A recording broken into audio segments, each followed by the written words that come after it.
Hey guys, it's Tiny Tom Logan back with another video for you, and today we're going to be taking a look at FreeSync because it's finally here.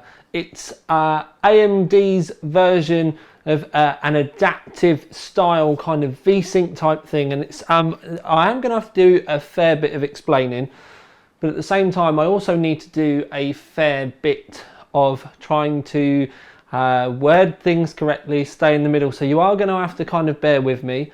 I'm going to do my best to do it by request without swearing, which is something that's coming up more and more recently.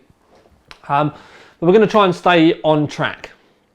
So FreeSync is something that is coming out, and it's for AMD graphics cards only, and you do need a FreeSync compatible monitor.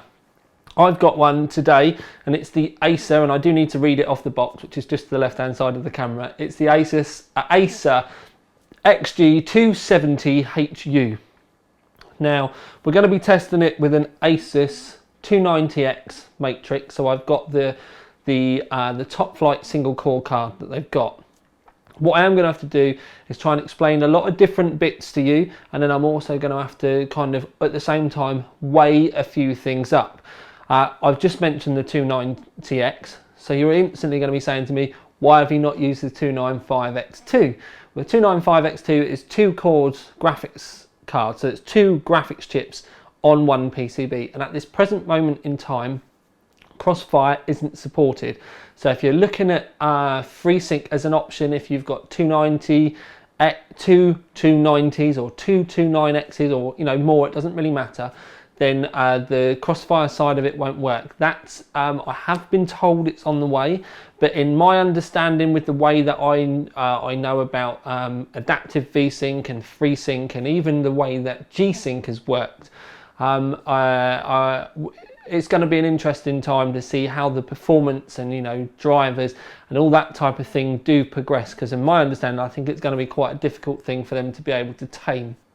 Also, the triple screen, so Eyefinity, is not going to be supported either, which from my point of view, Eyefinity was one of the best points about AMD graphics cards. Their triple screen support was night and day ahead of the competition when it first started to kind of come out and trickle out. But I'm not trying to make it sound negative. I'm actually just trying to say that's the reason why we've got one screen.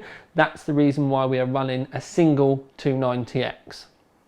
The screen that we've got, and this is one of the other good things, AMD have done really well, and they've at launch they've partnered themselves with some really strong companies. I've got the Acer, there's also a Bank available out there, there's some Samsungs, and there's an LG. One of the things I can say with this screen, and I've got, it's lush, it's 144hz, it is only a TN panel, but it's got a 1 millisecond refresh rate. It's a 1440 resolution, which in my personal opinion is the sweet spot for gaming.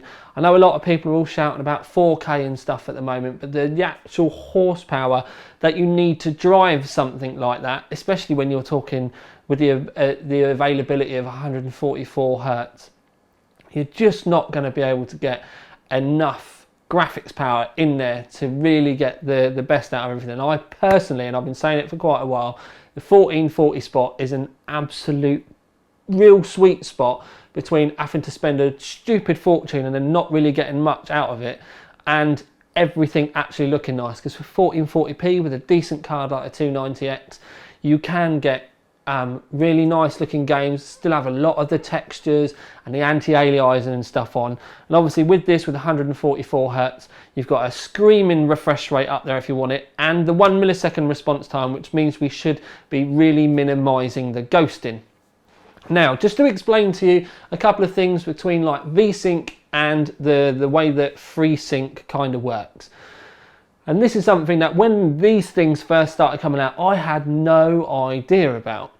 So we're going to kind of wrap it up and try and condense it as much as possible. But you have stages throughout vsync. So for argument's sake, you have 30, 60, 90, 120 frames. But if you were running 115 frames a second on one of your games on your 144 Hz screen, not FreeSync, just with that on, and your vsync turned on so that you didn't get any tearing, then you would actually be getting, the card would be sat at, you'd actually be getting 90 frames a second sent to you, and all the others would be kind of buffered frames, because it has to kind of stop at a certain point. It couldn't vary around it. The same if you went below 90 frames a second, let's say you were pushing 80 frames per second, then you would actually be getting 60 frames a second displayed to you, and exactly the same thing happened when you went below 60, you would actually get 30. So it wasn't a varied kind of FPS, it was very much big yomping steps. And the way that the real kind of layman's termed way to explain how FreeSync works, which is the way I understand it, they have said about the second and the third frames and all this type of stuff, and that just makes my mind explode. I really need to talk to someone about that for me to be able to get my head around it. But essentially the way that a real layman's term about the way this works is the graphics card and the monitor are essentially kind of talking to each other, and the refresh rate adjusts with what the graphics card's producing. So they're all kind of linked. So if your graphics card is chucking out spang on 86 frames a second, you'll be getting 86 refresh rate on the screen. And if as that goes up, say for example you were getting 110, you would be getting 110 rather than those big steps in between. So it makes things a lot more fluid.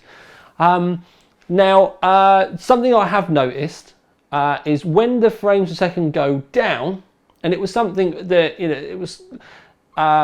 when the frames per second go down, especially below 30 frames a second, with FreeSync on, it does get a bit juddery, to the point where I was testing, because it's a really stressful game, Metro Last Light, and below 30 frames a second on Metro Last Light with this screen, it was noticeably juddery, to the point where if you then come out of that level, turned FreeSync off, played the same thing again with the same frames per second, it wasn't juddery. So when the frames do go down, you can get a bit of a judder in it. Real simple way to get around it is don't let your frames go down that low. Now, you may be saying to yourself, well, do you know what I mean? I haven't got the most amazing graphics card in the world. Turn down the anti-aliasing a bit. That can make a massive amount of difference, especially with the big frames, big screen.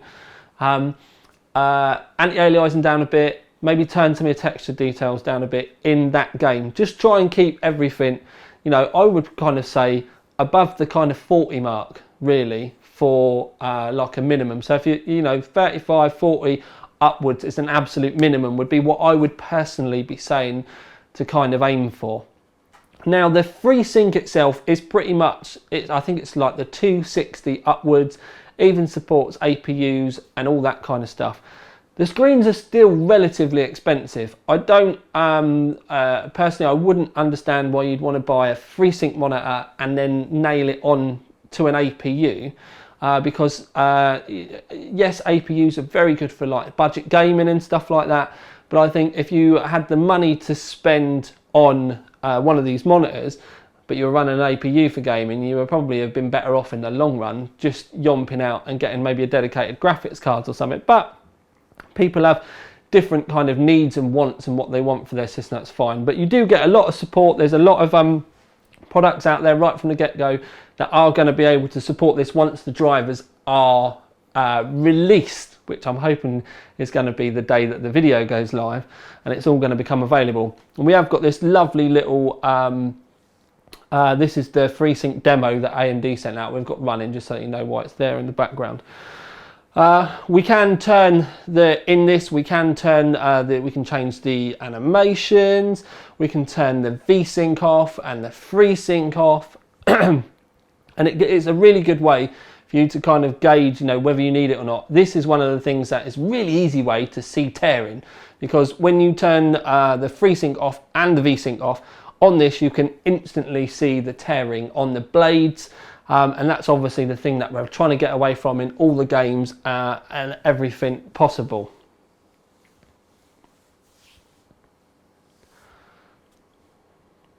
So the long and short of it is, and it's a real nitty gritty, and I am trying to keep this video as short as possible in my own way, but cover all the bases. And that's essentially, you want to know whether you should be buying a FreeSync monitor or investing in FreeSync as a genre, because it is as a platform, because this is pretty much, it is a format war really, because we have got the obviously there's G-Sync, although they don't want me to say it, there's obviously G-Sync, then we've got FreeSync, and then we've also got adaptive vsync that's going to be coming along shortly as well. We don't know whether that's NVIDIA are actually going to support that or not at the minute. But whatever happens, you want to know, which way you should be swinging. And my best offer, or my best advice to you all out there is going to be pretty simple. And everyone has got favours in which way they would like to go with their graphics cards. So what I would personally suggest to you is choose your graphics card first. Decide your graphics card, go and read reviews, watch reviews. I've obviously made a lot of them. There's a lot of other people that have made reviews. Go and get a mixture of reviews, as you normally would do when you spend a lot of money on a product. You want to go and do your research. Decide on the graphics card that you want. And then, depending on which side of the fence your graphics cards come from, because they do, and I was going to say, yeah, we'll just stay with the other side of the fence. I don't want to start mentioning colours. But you decide which graphics card that you want, and then choose your monitor from there on out, because you've obviously got two separate paths. And I think really it's your graphics card is going to be the deciding point with these.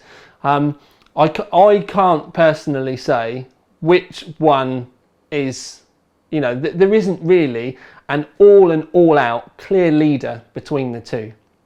The FreeSync monitors are significantly cheaper. Some of the other, I mean, this is for the actual performance of the screen and what you pay for and everything, it's brilliant. This one specifically, I was very, very impressed with the blacks and how black everything was. The performance of the actual screen and games and stuff was brilliant. I did find the reds were a bit lacking where it's only a TN panel, but it does make up for that with amazing blacks. It's got this borderless frame, although that's very similar to a lot of the other, or one of the other major brands out there at the moment. It does actually sound very similar to that. But the screen itself is brilliant, but it's still going to cost you like 450 quid, 500 quid. So like I said, pick your graphics card, decide which brand you want to go with, and then kind of make your mind up on your screens from there on out. This one, I can honestly say, is lovely. For a gaming screen, I don't think you could really, start really wanting to ask for much more unless you wanted to spend a lot of money. I do hope that they get the Crossfire thing sorted out pretty quickly as well. It's something that I'm kind of in limbo about talking about at the moment, but that's probably something that when the Crossfire driver does come out, I will be back to talk about that, because with a lot of the points with, especially for argument's sake, the 290 with its true 4GB of VRAM is the price was always ridiculously competitive, and it did kind of put it up against the other 3.5GB plus 0.5GB card that they had, and even that in itself I'm going to get so much trouble about saying. But anyway, so the 290 was always ridiculously well priced, and prices are starting to fall, but because they were well priced, the performance monkeys amongst us instantly saw that as a double up thing. So hopefully they'll get that finished and sorted out, because I think if you could get a couple of that type of thing with this type of screen, if that was the angle that you were going for, that would be a really good sweet spot. But we've tested it. It does look nice. You can get a little bit of ghosting, I did find, when the frames per second are really, really high, or things are moving really quickly, and that was something I wasn't quite. It was a bit confusing for me because it's a 1 millisecond screen. I think if you were using a screen with a less performance, or not as good a refresh rate, so maybe when the cheaper ones come through, I think you might notice things even more then. But I've obviously got one of the really, really great ones at the moment. So the long and short of it is, people are going to want me to say whether you should buy one way or buy the other way, and I really don't think I can. I don't really think there's a massive amount to pick between them, other than price. But then, you know, if you decide that, you know, you want to save a bit of money, then maybe you shouldn't necessarily, if you want to save some money, then you're going to have to make some really clever choices anyway. But then the other thing is, you know, you can, and there always has been the, you know, the jokes and stuff that, you know, if you buy when you get the AMD graphics, you are going to have to make sure you buy a good one. Don't get one of the ones with a blower, because they get really loud and stuff, and it opens up a whole kettle of fish. And I know the comments in this video are all going to be all the fanboys and stuff arguing, but let's cool it for a change and just make it about, right, so you are going to save money if you go FreeSync. You are going to have some slight trade-offs with that. You're going to have to pick your parts wisely, and I know I'm just going round and round in circles, so I'm not going to say it any more than time this. FreeSync is great. They do need to do some work on it. We need to see the dual cards sorted out, because what's the point in them having the 295X2 if it's not supported with FreeSync? So they need to get that sorted. And for those of us out there that like nice looking rigs and water-cooled rigs and, you know, high performance rigs, Crossfire is an absolute thing that needs to be ticked off. In its infancy, as I'm seeing it here today, as I'm using it, it's definitely got some great promise. It's definitely ticked, you know, a lot of boxes off. It's great. It does stutter when the frames per second gets a little bit low. Change your settings on your game, it'll rectify it. All you need to do is get frames per second back up a little bit, and that'll be fine. If you've not got the horsepower to run the frames per second that high, look at your resolution, turning the game settings down a little bit, upgrading your card. Pretty simple. If you spent 500 quid on a screen, you should at least be powering it with, you know, a similar amount's worth of money of graphics cards. I would have thought, as a, you know, a bit of a guessing point, you know, if you've got 500 quid for this, you're probably going to have 500 quid's worth of graphics in that. And that's really about as good as I can go. It does put you in a really kind of strong position where I'm trying not to kind of go, you know, buy this way, buy that way. I really do want you to decide to kind of go for yourself. I personally, with the way that they were, I would, as I've said, decide on my graphics card and then go with the monitor solution that goes with that, really. It does make a lovely difference. Rather than having those vsync steps, having that nice fluid frames per second, you can see it, especially with some of the games that you would have just been just below or something. And it does really help having a really nice monitor to play it on as well.